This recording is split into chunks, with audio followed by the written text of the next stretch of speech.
This channel does not promote any violent, harmful, or illegal activities. All content provided by this channel is meant for an educational purpose only.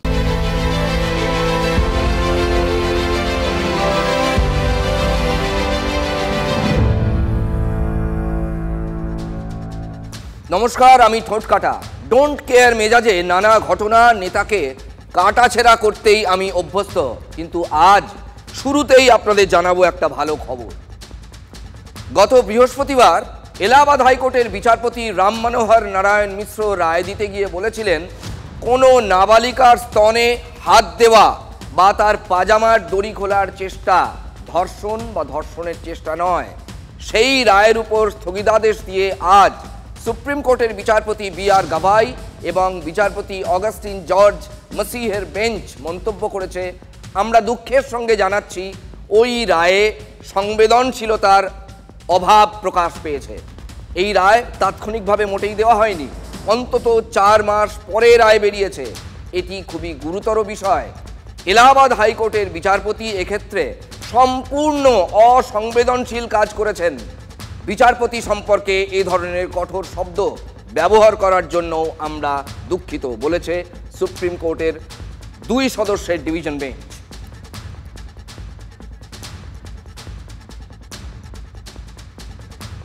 এবার চমকে দেওয়া খবর, মোদি মন্ত্রিসভায় একজনও মুসলিম মন্ত্রী নেই। শুভেন্দু অধিকারীরা উঠতে বসতে বলছেন, বাংলায় আমরা মুসলিম ভোট পাই না, বাংলায় আমাদের মুসলিম ভোটের প্রয়োজনও নেই, মানে দরকার নেই। এদিকে ঈদের পরেই সংসদে আসতে চলেছে বহু বিতর্কিত ওয়াকফ বিল। ঠিক তার আগে আজ থেকে দেশের 32 লক্ষ অতি গরিব মুসলিম পরিবারের হাতে ঈদের উপহার তুলে দিতে পথে নামছে বিজেপির সংখ্যালঘু মোর্চা। ওই কর্মসূচির নাম দেওয়া হয়েছে সওগাতে মোদি। একজন প্রধানমন্ত্রী হচ্ছে একটা দেশের মানে অভিভাবক। তিনি অভিভাবক হিসাবে একটা চিন্তা করেছেন, তার মনের আশা, এটা মনের মানে ইচ্ছা, এটা ইচ্ছা, ভালো ইচ্ছা, এটা আমরা ভালো চোখে দেখছি। বহরমপুর নিমতলা মসজিদের মুয়াজ্জেম শাহজাহান শেখ ভাবছেন এই উপহার দিচ্ছেন প্রধানমন্ত্রী। আসলে এই কিট কে পাঠাচ্ছে জানেন? বিজেপির সংখ্যালঘু মোর্চা। রমজান মাসে বিভিন্ন জায়গায় মুসলিমদের কিট দিচ্ছে ভারতীয় জনতা পার্টি, নরেন্দ্র মোদীর লোকেরা, তাই তো? ওটা কি মুসলিম তোষণ নয়? দেখুন, সে আমাদের মাইনরিটি মোর্চার প্রোগ্রাম, তারা ঠিক কনফিউশন নাকি বলবো কনফিউশন ওয়ার্ডস কনফাউন্ডেড। সুকান্ত মজুমদার বিজেপির রাজ্য সভাপতি, তিনি কি কনফিউজ? ঈদে এ রাজ্যে মোদির উপহার বিলোনো হবে কিনা সেটা সংখ্যালঘু মোর্চার কোর্টে ঠেলে দিলেন। তিনিই তো বিজেপির রাজ্য সভাপতি, তিনিই তো বলবেন চূড়ান্ত সিদ্ধান্ত কি হবে। দেখুন, ঘোষবাবুর কিন্তু এসব নিয়ে কোনো কনফিউশন কিচ্ছু নেই। আমি সেদিন কটা পুতনাকে তাড়া করেছিলাম, বলেছিলাম গাড়ি চালিত বুকের উপর দিয়ে, এই সুরফনাখাকে আর পুতনাকে কখনো বসাবো, তাদের বুকের উপর দিয়ে গাড়িই চালাবো আমরা। পুতনা মানে পুতনা রাক্ষসী শূর্পণখা। ঘোষমশাই একেবারে রেগে আগুন, তেলে বেগুন। গত শনিবার খড়গপুরে বিক্ষোভের মুখে পড়েছিলেন দিলীপ ঘোষ। সেদিন 1 রাউন্ড হয়ে গেছে, আপনাদের আমরা দেখিয়েছিলাম। গলা টিপে দেব, উপর দিয়ে গাড়ি চালিয়ে দেব, মা আমার নাম থেকে, আমার তালিকা থেকে নাম কেটে দিয়েছেন, আপনাদের তো ঘর পরিবার আছে, এই কদিনে বলেছেন এসব। টাকা দিয়েছি, কারো বাপের টাকা নয়। আরে টাকা দিয়েছি, কারো বাপের টাকা নেই, আমি টাকা দিয়ে বানিয়েছি। তোমাকে বলেছি আপনি এমপিও একজন বাপ তুলে বলতে পারেন? 14 পুরুষ তুলবো, তোমার বাপ মত দিয়ে দিয়েছে, বেশি নাকামি করবে না। সব তৃণমূল কুত্তা সব জায়গায়। হ্যাঁ, গলা টিপে দেবো, তোর বাপকে বলবে তাহলে টাকা দিচ্ছে, ভিখারি পার্টি নয়, টাকা দিচ্ছি। এই কুত্তাদের চেঁচে দাও, কার বাপ বলুক, কার বাপের টাকা। দিলীপ ঘোষ বাপ তুলেই বলবে, যারা ঘেউ ঘেউ করবে তাদেরকে বাপ তুলেই বলবে। কাজ করতে পারে না, কাজ করে উদ্বোধন করছে, আবার ঘেউ ঘেউ করছে, হিম্মত হয় কি করে? এই 500 টাকার চাকররা এরা কিছু করতে দেয় না, ঘেউ ঘেউ করে। যে কথাটা আপনি বলেছেন যে 500 টাকার জন্য ঘেউ ঘেউ করছে, আমাদের বাংলার মা, বাংলার বোনেরা আমাদের কাছে দেবীর মতো, অন্তত মা দেবীকে কখনো অসম্মান করবেন না। যে বেটা বলছে কুকথা তাকে আমি শিখিয়ে দেবো কুকথা কোনটা সুকথা কোনটা। বেশি ভদ্রলোকই দেখাতে যান না যেন। জীবনে বাড়ির বাইরে কোনো বেরোলেন চমকে দিলে পেচ্ছাপ করে ফেলে, তারা আমাকে সার্টিফিকেট দেয়। আর দিলীপ ঘোষ এই মেজাজে রাজনীতি করবে, যতদিন করবে রাজনীতি ছেড়ে দেবো, মেজাজ ছাড়বো না বলে দিচ্ছি।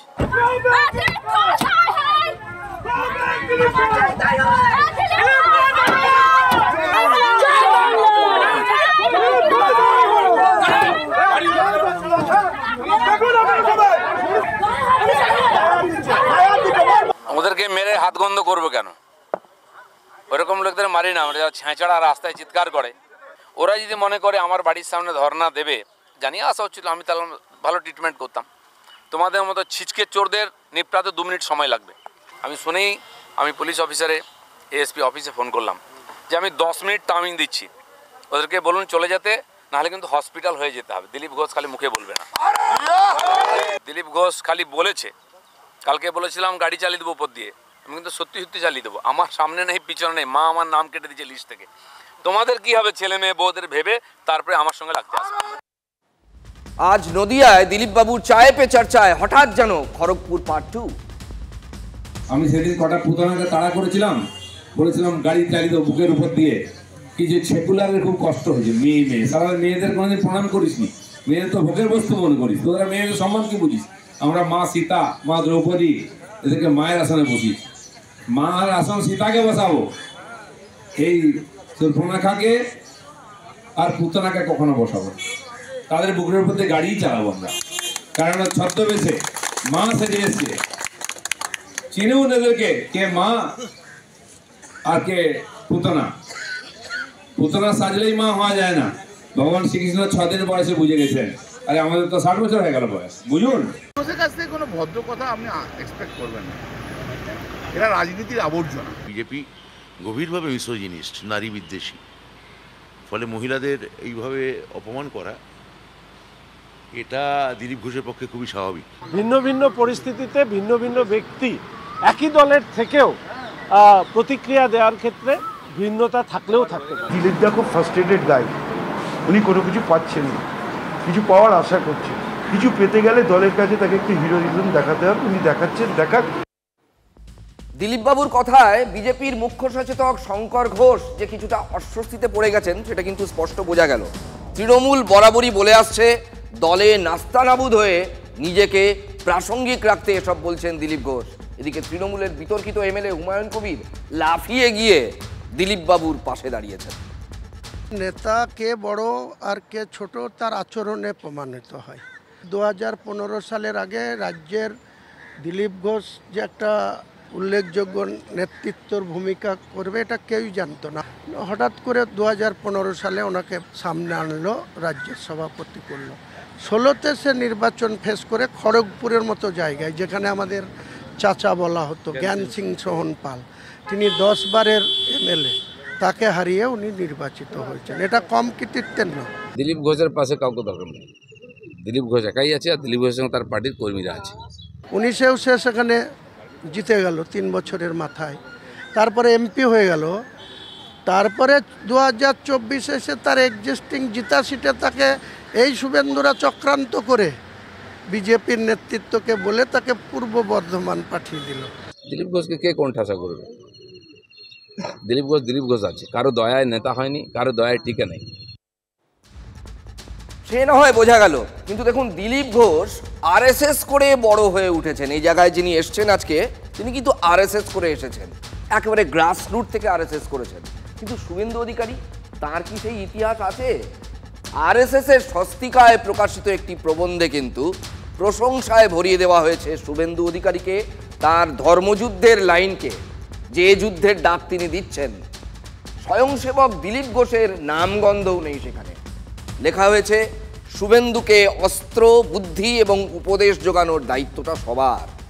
আরএসএস এর ঘনিষ্ঠ এই পত্রিকায় শুভেন্দুর প্রশংসা, দিলীপ বাবুর নামই নেই। না, আমি আরএসএস এর কেউ নই, আমি বলতে পারবো। তার নিজস্ব সিস্টেম আছে, আপনারা জানেন কারা কথা বলেন, কারা অথরাইজ। এটা আমার কাজ নয়। খুব সাবধানে ব্যাট চালালেন কিন্তু বিরোধী দলনেতা। তৃণমূল বলছে দিলীপ ঘোষকে কোণঠাসা করেছেন শুভেন্দু বাবুরা। আরএসএস এর স্বস্তিকায়, আবার বলছি আরএসএস এর ঘনিষ্ঠ এই পত্রিকায় সংঘের স্বয়ংসেবক দিলীপ বাবুর নামোচ্চারণ পর্যন্ত করা হয়নি কোনো প্রবন্ধে, অথচ সেখানে শুভেন্দুর নামে প্রশংসার বন্যা। অধিকারীর তো প্রশংসা করছে আরএসএস এর বাংলার মুখপত্র স্বস্তিকায় প্রশংসা সূচক যে উনি খুব ভালো কাজ করছেন। কিছুদিন আগে আপনিও শুভেন্দু বাবুর কাছে গিয়েছিলেন। নেতা শুভেন্দু বাবু, তিনি পার্টির জন্য লড়াই, উনি তো আরএসএস এর লোক ছিলেন না। কার লোক কি আছে সেটা আমি জানি না, আমি কাউকে সার্টিফিকেট দিই না। আমাদের বিচারধারার লোক বিচারধারাকে সমর্থন করা উচিত। তো তাহলে কি যে শোনা যায় যে দিলীপ ঘোষ, শুভেন্দু অধিকারী এগুলো দূরত্ব রয়েছে, আরএসএস শুভেন্দু বাবুদের বিজেপির একটা দূরত্ব রয়েছে, এগুলো সব ভোটের আগে মিলে যাচ্ছে। কে গল্প লেখে আমি জানি না। আচ্ছা বলুন তো, টিএমসি কোন নেতা কার নেতার বাড়িতে যায়? গেলেই তো বম খেতে হবে। আমি খালি শুভেন্দু নয়, শুভেন্দুর বাবাকে আমি সম্মান করি। তিনি আমাদের সিনিয়র লিডার পশ্চিমবাংলা, তিনি বিজেপিতে ছিলেন না, তখন থেকে আমার পরিচয়। তার ভাই এমএলএ ছিল, তিনি এমপি ছিলেন। আমি তাকে প্রণাম করতে যাই বিজয়াতে, তার বাড়িতে গেছি। উনি বলছেন আসুন দিলীপবাবু, খাওয়া দাওয়া করুন। আর উনি এটা আমাকে বলেছেন যে আপনি ভদ্রলোকেদের চোখে চোখ রেখে লড়াই করছেন, এটাই মেদিনীপুরের ক্যারেক্টার। তো আমি তার বাড়ি সবাই আমার আত্মীয়ের মতো গেছি একাধিকবার। তার ভাইদের সঙ্গে বন্ধুত্ব আছে। উনি অন্য পার্টিতে ছিলেন, দেখা সাক্ষাৎ হতেন, এখন আমার পার্টির নেতা, একসঙ্গে লড়াই করবো, আমরা শুরু করে দিয়েছি। আর আদর্শের টান তো আছে, যে আদর্শের জন্য প্রাণ দেবে তাকে স্যালুট। যা তৃণমূল যে থিওরিটা দিচ্ছে তাতে তো দিলীপ ঘোষ নিজেই জল ঢেলে দিলেন। এক সময় দিলীপ বাবুর মর্নিং ওয়াককে কেন্দ্র করে একটা বিতর্ক তৈরি হয়েছিল এবং খোঁচা দিয়েছিলেন বিরোধী দলনেতা শুভেন্দু অধিকারী। তার সঙ্গে নাকি এখন গলায় গলায় ভাব। খেলা কি তাহলে ঘুরছে, মানে কেমিস্ট্রি বা সম্পর্ক ঘুরছে? দিলীপ ঘোষ তাহলে এখন আর রাজ্য বিজেপির সংগঠনে কোনোভাবেই কোণঠাসা নন। পুরনো কুর্সিতে কামব্যাকের অপেক্ষায় আছেন তিনি। তাই কি জোরে জোরে বাজাচ্ছেন সশস্ত্র হিন্দুত্বের বাজনা? তাই কি মনের আনন্দে কোনোদিন মেলা থেকে দা কিনছেন, কোনোদিন ছিপ ফেলছেন মাছপুকুরে? দিলীপ ঘোষ জায়গা সহজে ছাড়ে না। আমি চিরপুরাতন নিত্য নূতন, সবসময় অ্যাক্টিভ আছি। সেদিন দা কিনছেন, কাটারি কিনছেন, কি ব্যাপার? কালকে গেছিলাম অগ্রদ্বীপের যে প্রাচীন মেলা, 500 বছর আগেকার। গেলাম, মেলাতে অনেক কিছু পাওয়া যায়, লোকে কিছু না কিছু কেনে, কি কিনবো? তা আমার বাড়িতে নারকেল দিয়ে গেছে 1 বস্তা, আমার বাড়িতে দা নেই, তলোয়ার আছে, তলোয়ার দিয়ে তো আর নারকেল ভাঙা যায় না। তো একটা দা কিনলাম আমি, তা নিয়ে লোকের চিন্তা শুরু হয়ে গেছে, দিলীপ দার হাতে দা কেন? মেলায় অনেকেই অনেক কিছু কেনে, কেউ পুতুল কেনে, কেউ খেলনা কেনে, কেউ শাড়ি কেনে। দিলীপ ঘোষ একটা দা কিনে নিয়েছেন, একটা বার্তা দিতে চেয়েছেন। মানে দা নিয়ে তো ভোটে যেতে যাবে না, পশ্চিমবঙ্গে দা হাতে করে ভোটে যেতে যায় না। দিলীপ ঘোষ যেভাবে কথা বলেন, যেভাবে চলেন এবং যে মনোভাব দেখান, এটা একটা হিংসাশ্রয়ী মনোভাব। দিলীপ ঘোষ আছেন দিলীপ ঘোষের বিরুদ্ধে এই সব কাজ বা কথার জন্যে অনেক আগেই তাকে অ্যারেস্ট করে নেওয়া উচিত ছিল। দাদার হাতেই তো দা থাকবে। আমার বাড়ির তলোয়ার আছে, ত্রিশূল আছে, লাঠি আছে, সবই ট্রেডিশনাল যা কিছু অস্ত্রশস্ত্র দেবতাদের হাতে আমার কাছে আছে। লোকে পেলে আমাকে ধরিয়ে দেয়, তো ভালো করে সাজিয়ে রেখেছি। আর এরকম মাঝে মধ্যে বার করি যখন দেখাবার দরকার হয়। আমাদের রামনবমী হচ্ছে শস্ত্র শাস্ত্র দুটোরই একসঙ্গে উপস্থাপন। তো শস্ত্র নিয়ে বেঁচে থাকো, দুনিয়াতে শস্ত্রের প্রতিযোগিতা। আমরা যদি শস্ত্র না রাখি, চীন যেমন পিটি দিয়ে গেছে, যে সে পিটি দিয়ে যাবে।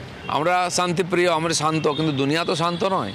আমরা শান্তিপ্রিয় বলে দুনিয়া আমাকে ছেড়ে দেয়নি। পশ্চিমবাংলায় হিন্দু যদি একত্রিত না হয়, রাস্তায় না বেরোয়, শক্তি প্রদর্শন না করে, তাহলে বাংলাদেশের মতো আবার উদ্বাস্তু হয়ে পালাতে হবে। হিন্দু জাগরণ হলেই কি বেকারিত্ব যাবতীয় সমস্যা মিটে যাবে? যারা বেকারিত্বর কথা বলে আমাদের বোকা বানিয়েছে, তাদের গালে আমি চড়াতে চাই। হিন্দুর সুরক্ষা আগে, ওই বেকারত্ব যায়। যে পশ্চিমবাংলায় 40 লক্ষ লোক গুজরাটে মহারাষ্ট্রে চাকরি করতে যায়, তখন কি এরা অন্ধ হয়ে গেছিল? এই বলে হিন্দুকে আর বোকা বানাতে পারবে না। এঁঠো মানে ছেঁড়া রুটি ফেলে দিয়ে হিন্দুকে বোকা বানাবেন 500 টাকা দিয়ে, ওটা চলবে না। হিন্দু তার জবাব দেবে এবং হিসাব বুঝে নেবে।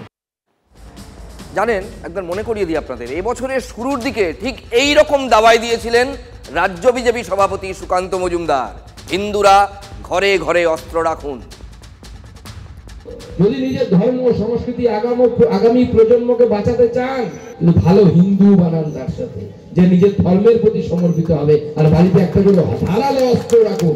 একটা টেরোরিস্ট যে কথা বলে, একটা দলের রাজ্য সভাপতি বা কেন্দ্রীয় মন্ত্রী সে কথা বলা উচিত নয়। হিন্দু সব দেবদেবীর হাতে তো ধারালো অস্ত্র থাকে, তাহলে কি উনি বলতে চাইছেন হিন্দু সমস্ত দেবদেবীরা জঙ্গি? প্রত্যেককে হিন্দু বানান, কট্টর হিন্দু, আর বাড়িতে একটা করে ধারালো অস্ত্র রাখুন।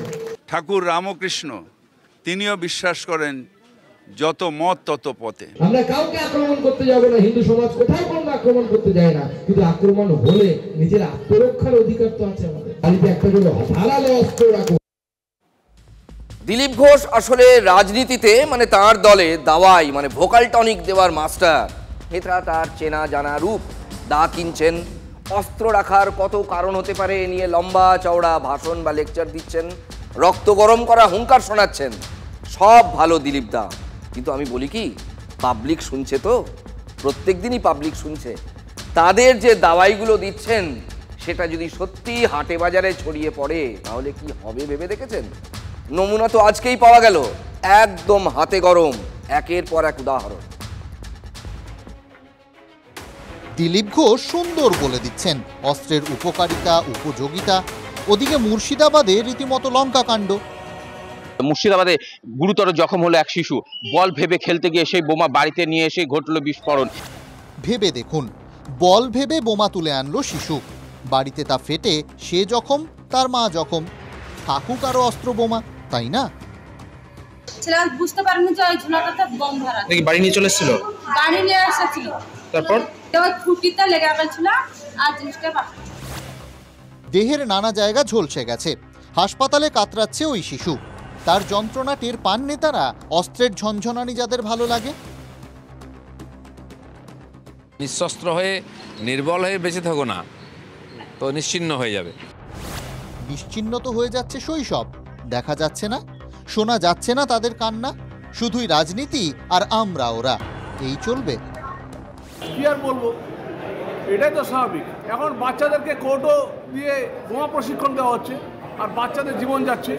এটাই পশ্চিমবাংলার পুলিশের এটা নতুন কীর্তি।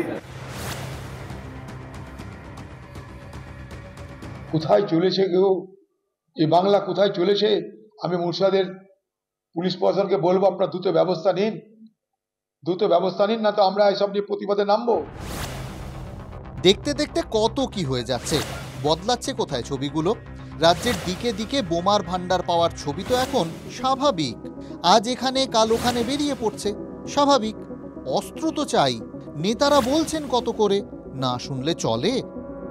শস্ত্র নিয়ে বেঁচে থাকো, দুনিয়াতে শস্ত্রের প্রতিযোগিতা। এই তো অবস্থা এখন। শিশুদের রক্ত ঝরছে, ঝরুক। ব্যাপারটা এমন একটা পর্যায়ে চলে গেছে, নইলে কে বা কারা এসে বোমা ভর্তি ব্যাগ রেখে চলে যাচ্ছে যেখানে সেখানে, একবারে যত্রতত্র। একবার ভাবছে না যে মাঠে বাচ্চারা খেলে বা রাস্তায় বাচ্চারা খেলে? শিশুদের হাতের নাগালে এই সমস্ত বোমা বারুদ, বারবার দেখাচ্ছি আপনাদের আমরা। কারো কোনো হেলদোল নেই, চিন্তা নেই। সঙ্গে অস্ত্র শস্ত্র রাখার কথা এমনভাবে বলা হচ্ছে যেন এগুলো কোনো খেলনা, টয়েজ। বাচ্চাগুলো বোধহয় সেটা ভেবেই তাতে হাত দিয়ে ফেলছে আর দুর্ঘটনা ঘটছে। কার কি বা যায় আসে? এখানেও শেষ নয়, আরও কীর্তিকাণ্ড দেখাবো আপনাদের, দেখুন। সাত সকালে দুয়ারে মিষ্টির প্যাকেট দেখে প্রথমে চওড়া হাসি, তারপরই আতঙ্ক। মিষ্টি কই? এ তো বোমা। দুখানা বোমা মিষ্টির প্যাকেটে ভরে সুন্দর করে বাক্স আটকে দেগঙ্গার চৌরাশিয়া গ্রাম পঞ্চায়েতের প্রধান বাপ্পা মণ্ডলের দুয়ারে কারা রেখে গিয়েছে।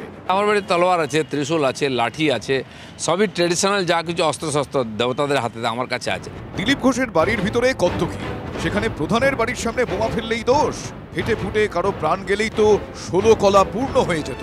মা উঠেছিল মন্দিরে ফুল তোলার জন্য, দেখে সিঁড়িতে একটা পার্সেল ছিল, মা আমাকে ডাকলো। যেমন মিষ্টির বাক্স প্যাকিং করা থাকে না, এরকম। কোথায় ছিল কোথায় প্যাকেটটা? প্যাকেটটা সিঁড়ির ওপরে ছিল, ওখান থেকেই বাথরুমের এই দেয়ালের মাথায় রাখা হলো। তাও দেখলাম বেশ ওয়েটই আছে।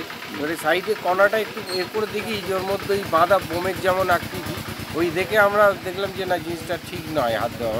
পুলিশ আসে, বোমা জলভর্তি বালতিতে ফেলে, তারপর সরিয়ে নিয়ে নিষ্ক্রিয় করা হয়। না, ফাটেনি। মুখ মিষ্টি করাতে চেয়েছিলেন যারা, প্ল্যান ফ্লপ এই যাত্রা। আমি পুলিশ প্রশাসনকে আপনাদের মাধ্যমে অনুরোধ করব দ্রুত তদন্ত করে এটা বার করতে। পুলিশ দেখুক কার কাণ্ড। কে রাখলো মিষ্টির প্যাকেটে বোমার উপহার? চিন্তার কথা কি জানেন? উপহারগুলো আজকাল বড্ড বেশি পাওয়া যাচ্ছে, তবে নেতারা একেবারে নো পড়োয়া মুডে। অস্ত্রের সম্ভার বাড়ানোর পথ তো তারাই দেখিয়ে দিচ্ছেন। এরপর আর কি কিছু বলার থাকে? অসৎ লোকের কাছে হাতিয়ার থাকলে, দুষ্টদের হাতে হাতিয়ার থাকলে চিন্তার কারণ আছে। চিন্তার কথা তো বটেই। কারা অসৎ? কারা দুষ্টু লোক? দেখুন, অস্ত্র তো আর বেছে বেছে ভালো লোকের হাত চিনে যাবে না। কারা হাতে তুলে নিচ্ছে বোমা বারুদ, গুলি, বন্দুক? ঘোষবাবু নিশ্চিন্তে ত্রিশূল, দা, তরোয়াল নিয়ে ঘর বাড়াচ্ছেন, পথেও নামছেন, রোজ দিচ্ছেন কোনো না কোনো নতুন সংলাপ। বাকিরা অন্য কিছু নিয়ে নামছে, তিনি পথ দেখিয়ে ফেলছেন না তো? সেটা ভেবে দেখেছেন কখনো দিলীপ বাবু? এরা অস্ত্র মানে মনে করে ওই বর্ষা, তলোয়ার, বন্দুক, বোমা, হাতে দা। লোকের চিন্তা শুরু হয়ে গেছে, দিলীপ দার হাতে দা কেন? দাদার হাতেই তো দা থাকবে। ওদের কাছ থেকে কোনো ভদ্র কথা আপনি এক্সপেক্ট করবেন না। এরা রাজনীতির আবর্জনা। বাহ, দিলীপ ঘোষকে আবর্জনা বলে দিয়ে দিব্যি কলার উঁচিয়ে চললেন কল্যাণবাবু, মানে তৃণমূলের কল্যাণ বন্দ্যোপাধ্যায়। কিন্তু তার ঘরেও বিপদ কম নেই।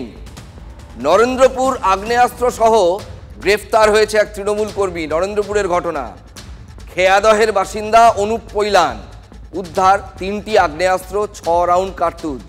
পুলিশ সূত্রে খবর, এলাকায় অনেক দিন ধরেই নানা রকমের সমাজবিরোধীমূলক কাজ করে যাচ্ছিল এই অনুপ। অভিযোগের পাহাড় তার নামে। এবার পুলিশি অ্যাকশন, জালে অভিযুক্ত শাসক কর্মী। এবার কি বলবেন কল্যাণবাবু? 3টে 1 সেটার fire arms along with 6 round ammunition একটি আলাঘরের বাথরুমের কাছে পাওয়া যায়। তারপরে ওকে আমরা অ্যারেস্ট করে থানাতে নিয়ে আসি। এর প্রিভিয়াস ক্রিমিনাল অ্যাক্টিভিটি রয়েছে এবং 2023 সালেও প্ল্যান ডাকাতি কেসে অ্যারেস্ট হয়েছিল। তার আগেও মারপিটে কেসেও ইনভলভ ছিল।